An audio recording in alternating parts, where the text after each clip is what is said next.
Last year, we wrapped up our study of the Old Testament in the middle of a much bigger story. It's important to understand what has gone on in the first book of the Bible before we dive into the second book this fall. First, God made our whole world out of absolutely nothing. He made people, a man and a woman, in his own image to take care of his world. He gave them one rule, and they broke it. And people have been breaking God's rules ever since. In fact, the whole Bible is about people who break God's rules and about God's plan to fix it all. You see, when we break God's rules, that's called sin, it separates us from God. But God made us to be with him.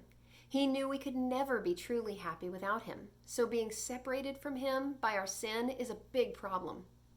Remember how I said the whole Bible is about people who break God's rules? That wasn't exactly true. It's mostly about people who break God's rules. But there's one important person in God's big story who never broke any rules. He's the hero of this story, and his name is Jesus. But I'm getting ahead of myself. Jesus has always existed, just like God, but the people in the Old Testament didn't know him yet. But they did know about God's rules and about God's rescue plan. And they knew that God was sending a rescuer, even if they didn't know his name yet. They were rescued from the punishment their sins deserved, the same way you and I are rescued today. They believed God's promise. They had faith in his plan to rescue them. And they trusted in a Savior, who we know as Jesus, and who they called Emmanuel. But back to our story. When we left off, God's people were not doing well. They were slaves in the country of Egypt, ruled by a Pharaoh who wanted nothing to do with God. But God had a plan to rescue his people from slavery.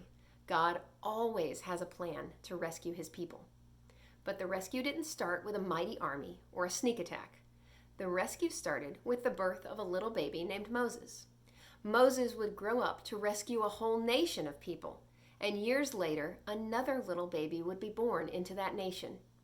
His mother and father would name him Jesus, and he would grow up to rescue you and me, so that we could be part of God's forever family. Tune into our next video to learn more about how God protected baby Moses.